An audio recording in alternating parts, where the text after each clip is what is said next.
Hi, Julie Jones from SSB Performance, Smarter, Stronger, Better Mindset Training, here with this week's Mindset Made Simple Tip of the Week, brought to you by Game Day Sportswear and On Point Pest Control. This week we're talking about 3 simple shifts in communication that can affect our performance positively. I was asked this past weekend if I would be interested in creating a new course for the graduate program at the University of Akron, and we narrowed it down to a topic, and that topic is communication. I thought, this is great. I've been thinking about it all weekend. And if you'll remember, a couple weeks ago in tip 175, I posted about the importance of our words. And we know that our communication as a leader, what we say coming out of our mouth and the things that we say in our head, really affect us and our performance, and it influences the performance of everyone around us. So what a great topic to dive into this week. In the tip that I mentioned a couple weeks ago, I referred to Trevor Moawad from It Takes What It Takes. His quote, it says, "Words are tools. They both predict and perpetuate performance." And we know that that's true. And I'm going to add another quote from Australian psychologist Paul Waltzwalski. I'm sure I'm saying that wrong. Actually, I think it's Waltz Loswick. He says that all behavior is some sort of communication. All behavior is some sort of communication. I just heard this in a podcast the other day. Behavior is communication. Wow. Everything we do communicates something. And we know this, but how often do we consider it when we're around other people, which as leaders is most of the time? Everything we do communicates something. So you're saying, Julie, that everything I do, the way I look, the way I walk into a room, the way I have eye contact, the way that I shift my body, all of these things are communicating something? Yes, that's exactly what I'm saying. And if you think about it, it's a little scary. So we need to be very cognizant as leaders of what we are communicating without saying a word. Behavior is communication, and this hit me like square in the face. And I know as a coach that I did not use this to my advantage. In fact, often I think it was my disadvantage because I was communicating constantly,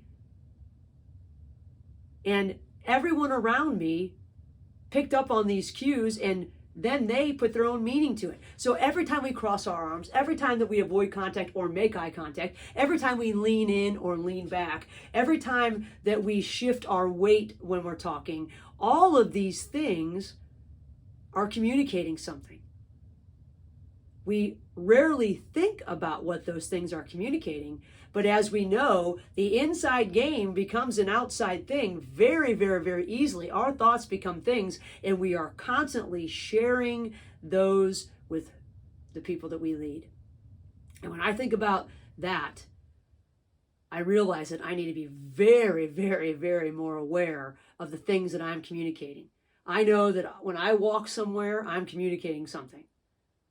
When I sit down and the way that I sit down, I am communicating something. And we are not talking about words. We don't even need words at this point, but our behavior is a communication. The good part about that is my behavior is a choice. So I get to choose when I'm communicating at all times. It seems exhausting, but it's something that we need to think about. What are you communicating, and how is that communicating affecting or influencing the people around you and their performance? As a coach, that is a vital question to ask ourselves. I wish I would have had that posted. Communication, all behaviors of communication. I wish I would have had that posted on my door so that I saw it every time I walked in and out of the office. That's how important this concept is. It needs to be tattooed on the inside of our eyelids or written on little things that, they make the glasses that you can read on the inside. That should be going across our lenses all the time. Behavior is a communication. What are you communicating? So if we can shift our awareness to that, that is one thing that can affect the performance of those around us for sure, because we know that we aren't deciding what they do, but we certainly are influencing their behaviors. That would be lesson number 1 in my upcoming class. Consider the fact that behavior is a communication, and then we can go from there. It's a big deal. Something I've thought of a million times as I heard it on the podcast the other day. Lesson number 2 would go back to how we are communicating in here and out here. The words we choose. We know that words are tools. They're predicting what's going to happen next. They are perpetuating our behavior. They become self-fulfilling prophecies. And the words we use with ourselves and with others are going to influence behavior. All these things are tied together.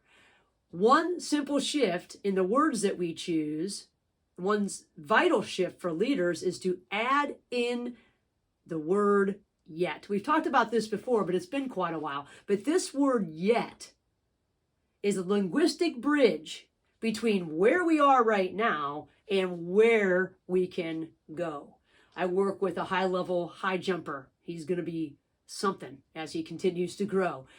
And he's shooting for a certain distance. And if he says, I can't jump 23 and a half feet, then that is what it is. But if he makes a simple shift and adds a yet onto the end of that sentence, I can't jump 23 and a half feet yet, that implies that all the work we're doing and all the work that he's doing on the track and all the stuff that he's doing for his nutrition and all the stuff he's doing with his personal trainer, all of this is going to add up to being able to do that. It's giving ourselves an opportunity to see future growth. How important is that? I'm not a starter,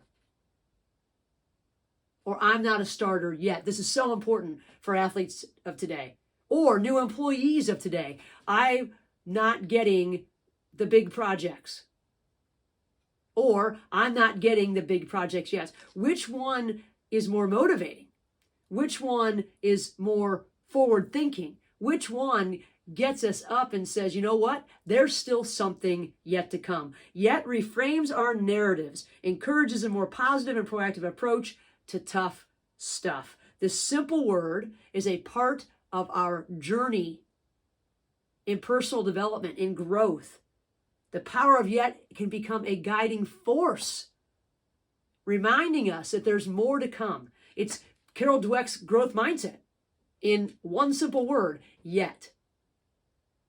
I'm not there. Pretty static, pretty done, pretty just sort of chopped off right at the end of that period. I'm not finished yet. Yet. Hope. And we know that hope is everything in the world. So that would be part of lesson number 2, choosing our words and taking this little 3-letter word, this linguistic bridge from where we are right now that could seem like a dead spot to life.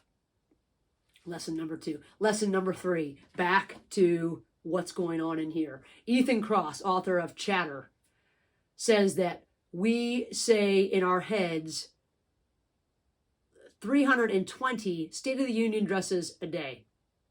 When I read it the first time, I thought it was only 6, and I thought that seemed horribly boring. But 320, because what he says, if I can see it, that we say 4,000 words in our head per minute. That's what it would be like if it was actually coming out. And my sister thinks I talk fast. We all are talking crazy fast in our head. And we know that a lot of things that we're going through in our head present themselves as negativity and challenges. So how can we use the way that we talk to ourselves to better manage all those State of the Union addresses that are being sort of sorted around and constantly just churning through our mind? Ethan, or Dr. Kross, we're not best friends, suggests that we go back to English class, and that this would be an English class in my communication class, and go back and revisit the first person, second person, and third person ways of referring to ourselves. And this has always been counterintuitive to me. Third person means I'm actually using my own name. I would think that would be first person, but I didn't write the rules. First person is I, using I, and then obviously second person is you. And we use all these things in the way that we talk. When we're talking with other people, we often use you. How do you use a pencil? You write with it. All right, that's using the you. We rarely use Julie is recording her video right now. Why? Because it sounds weird. It sounds like we are really full of ourselves. But Dr. Cross says this using this third person, like Julie, you need to step back, or there. I use the first and second all in one. Or Julie, step back. Or Julie, you've got this. Now we're coaching ourselves. It puts distance away from our feelings, the emotion of I. I ties us to things so tightly. In fact, research shows that the more people use I in Facebook posts, they call it I talk, it's directly correlated to negative emotion, and it's a predictor of depression. The more I, we dig ourselves in with this I. But if we can pull ourselves back and say, you are Julie, or whatever your name is, don't use my name because that's even weirder. But if we can pull ourselves back, it gives us distance. It allows us to look for solutions. It helps us think through things a little more rationally. It separates us out from whatever's right in front of us.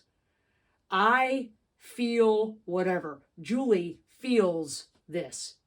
We'll go on to talk about the whole feel thing in another tip. But the bottom line is that using this distance talk, or distancing self-talk, can be really facilitative in helping us face our challenges. We're not so immersed in it that it's like one with us. We can step back and act as if Julie is out there and I am in here, and I'm watching Julie get through this. Or I'm able to see the body is right here, the words are out here. I'm able to see the gap and evaluate what those words really mean or what those emotions are really saying. So this self-distancing. Get your athletes, get the people you lead to start talking in their own head to themselves instead of listening about how badly I have it. Because Julie can get this tip done today in a good amount of time. Julie can do all kinds of things. And Julie knows that. But Julie wants to talk about what I can't do, and I can't do a whole lot of times, just like everybody else. So the lessons in my class would start with behavior is communication. The second thing we would go to is choosing our words and using yet. And the third thing, we will talk about how distancing ourselves from our own emotion just a little bit and distancing ourselves from the words that are running around in our head can allow us some time to figure it out. Isn't that what we're all trying to do? That's what mental toughness is. Figuring out how to manage what's right in front of us. That's it. It's that simple. So, I don't know if you want to sign up for my class or not after listening to this tip, but I think these simple shifts can make us better leaders, better performers, and better human beings. So, think about how you can work these three little linguistic adjustments or behavioral adjustments into your leadership. And I'm pretty certain that everybody around you, including yourself, will be better for it. If you'd like to talk about how you can get your team or those you lead to use these tools, reach out, Julie Jones or Julie J at ssbperformance.com. And until next week, communicate well to yourselves and have a great week.